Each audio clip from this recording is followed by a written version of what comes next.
Plus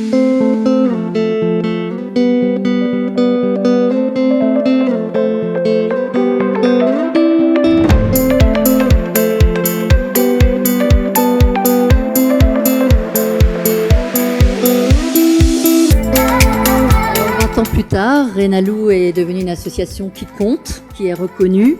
Rénalou, c'est avant tout une aventure, un fait de rencontres avec beaucoup d'entre vous, fait d'engagement collectif, d'indignation collective aussi, de travail collectif. Eh bien, nous vous souhaitons une très belle après-midi pour fêter ses 20 ans et nous passons la parole à Michael.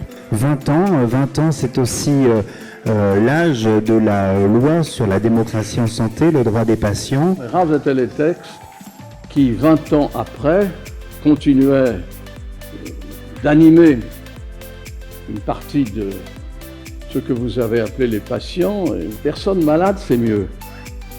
Informée et en contact, ayant recueilli l'avis ou les avis médicaux, c'est à la personne malade de décider de sa conduite et de ce qu'elle accepte. Pour vous, Rénalou, c'est quoi?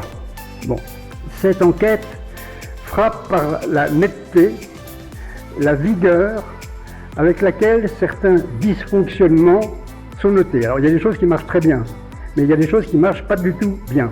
Partout, toujours, il y aura besoin de Rénalou pour accompagner et défendre les patients. Je vous souhaite un bon anniversaire. C'est encore plus difficile finalement d'essayer d'être digne de ce que vous représentez. Et on va s'y atteler, essayer, Christian l'a dit, de répondre réellement aux besoins des patients et continuer encore, j'espère pendant 20 ans, à faire ces échanges entre les patients, les forces et les néphrologues. Rénalou, on l'a vu dans le petit clip, ça porte en son sein, dans son ADN, on pourrait dire, le devoir d'informer les patients. Je crois qu'il faut quand même rendre hommage à Ivani parce que le contenu du site, en tout cas dans toutes les premières années, c'est elle qui l'a rédigé de A à Z. Ce qui fait l'engagement, ce qui fait la force d'une démocratie, c'est de pouvoir échanger à partir de positions qui ne sont pas les mêmes. J'ai toujours été frappé du professionnalisme de cette association. Rénalou, les gens mettent les pieds dans le plat. C'est exactement ça. Donc forcément, ça éclabousse un petit peu. Ça crée beaucoup de tensions. Il y a vraiment une grande spécificité en néphrologie, et particulièrement pour les personnes atteintes d'insuffisance rénale terminale, c'est que si vous n'êtes pas soigné, vous mourrez. C'est ça, me semble-t-il, qui fait la marque de Rénalou, sa capacité à tutoyer les données et à tutoyer la parole et à les agréger. C'est pour moi un exemple très très important. Aider les professionnels, au fond, à comprendre la perspective à la fois individuelle, mais aussi la perspective collective. À comprendre qu'un plaidoyer, le plaidoyer des patients, n'est pas forcément contre eux et ne doit pas se vivre contre eux, mais constitue bien, au fond, la capacité de mouvement associatif, comme l'a dit très bien Christian, de réunir, identifier, mettre en avant des préoccupations individuelles et d'en faire la somme pour qu'elles deviennent collectives. Nous avons une décision à prendre. Votre expertise, votre savoir expérientiel, vos valeurs et préférences comptent tout autant que ce que moi je vais apporter d'un point de vue scientifique, académique. On n'apporte pas les mêmes choses, mais les deux se complètent. Quand il y a des batailles structurées, bien organisées, avec leur part protestataire qui est indispensable, et que de l'autre côté, on a une puissance publique qui a un truc qui s'appelle un peu le courage, ça marche assez bien. Et on s'en sort. Jean-François Précy, merci pour la table ronde, merci à Rénalou pour ce travail superbe que vous faites depuis plusieurs années, que j'ai encore plus découvert au cours des 3 dernières années de Covid. Il y a une sorte de pouvoir médical qui doit être à un moment donné nuancé, partagé, qui n'est pas spontanément donné à l'ensemble des médecins. Il n'y a aucune éducation dans ce sens. On est à un moment difficile parce que la démocratie en santé, c'est au moins un triangle. Un triangle entre le politique, les usagers de santé et les professionnels de santé. Et il faut que les 3 côtés du triangle tiennent. Et on a eu pendant longtemps peur que le côté du triangle autour des usagers de santé était le plus fragile. Et il reste fragile. Mais il y a un autre point du triangle qui est en train de s'effondrer en ce moment, c'est les professionnels de santé.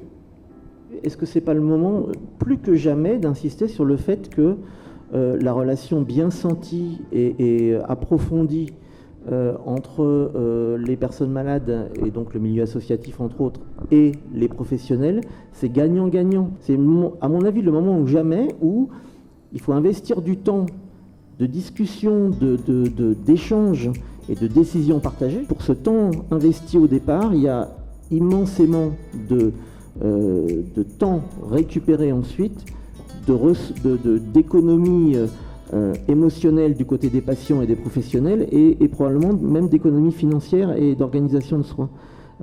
Voilà, je plaide pour qu'on lâche pas que le pitbull ne lâche pas le mollet en ce moment, parce que c'est plus que jamais le moment de garder du sens aux soins. Fréquenter Renalou m'a vraiment donné du pouvoir d'agir. J'ai toujours été soutenue dans la recherche des réponses à mes interrogations. J'ai toujours été soutenue dans mes colères, et c'est important d'être soutenue dans ces colères. Et puis, ce que je voudrais dire aussi, qui a peut-être été un peu moins évoqué aujourd'hui, c'est que Renalou a mené un véritable plaidoyer sur l'utilisation de l'Internet par les patients. Et en 2010, on était très peu nombreux à être impliqués sur ce sujet. Et aussi sur le droit d'accès aux données, et surtout aux données qui éclairent les actions de santé publique par les organisations qui représentent les patients, qui n'était vraiment pas quelque chose qui se faisait à l'époque. Le site internet qui avait la meilleure qualité d'information et la meilleure fiabilité de l'information, c'était Renalou.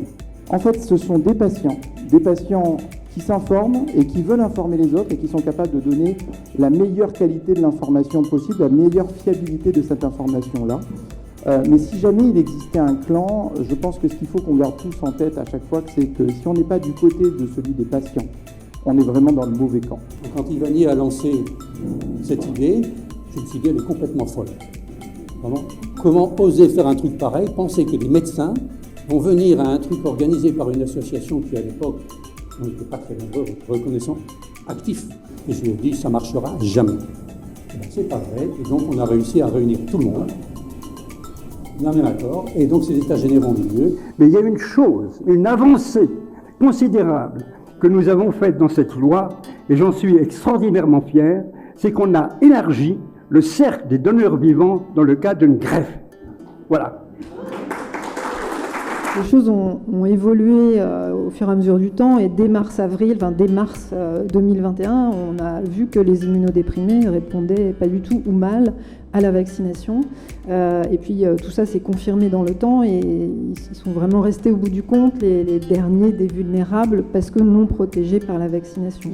Il y a aussi une expertise politique au sens des valeurs, de ce rappel fondamental de la dimension de solidarité en jeu dans chacune des décisions, de protection des plus faibles.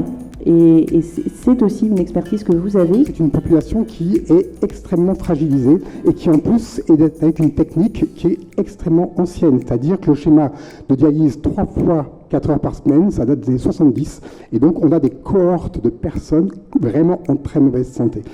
Et donc la qualité de vie est vraiment catastrophique, et il faut savoir que probablement en médecine, c'est une des plus basses qualités de vie qui existent. Pour faire un commentaire sur la dialyse, le schéma 3 fois par semaine est très mauvais, et en fait la dialyse avec ce schéma vous remonte à 15%, ce qui fait que vous avez des déchets, tout se calcifie, vous êtes en très mauvaise santé. Et donc en termes de démocratie en santé, il faudra un jour aussi se poser la question, pourquoi on reste sur ce schéma des années 1970, pourquoi on ne réinterroge pas le présupposé. Malheureusement, dans l'insuffisance rénale, il y a des enjeux financiers majeurs, voilà, notamment, et qui font que une partie des médecins n'ont aucun intérêt au changement. Voilà, et je crois que c'est beaucoup à eux qu'on se heurte. À force de crier, on a fini par être entendu. La question des anticorps, l'État, à mon avis, a plutôt pas mal réagi, mais ensuite, au niveau sur le terrain, ça n'a pas très bien marché, parce que malheureusement, un certain nombre de médecins n'ont pas joué le jeu. Il y a eu un blocage, on revient sur la vision par les médecins quelles sont les priorités, qu'est-ce qui est important, etc. Je pense que c'est à ce niveau-là que le maillon a été faible. À aucun moment dans toute cette crise, vraiment pris en charge, me semble-t-il, la capacité du corps social à s'emparer de la santé publique et de la défense du bien commun. Ce qui était quand même l'idée de base de 2002. Il faut se souvenir que la loi de 2002, elle mettait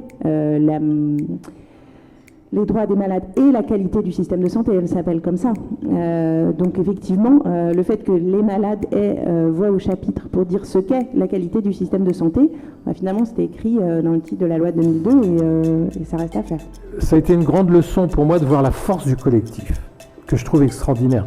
Mais ça tient aussi à des personnalités qui sont particulièrement combatives, mais dans le bon sens du terme. Merci d'avoir été là aujourd'hui pour célébrer ensemble cet anniversaire. C'est un moment important et j'espère que vous en avez profité, j'espère que vous ne vous êtes pas ennuyés.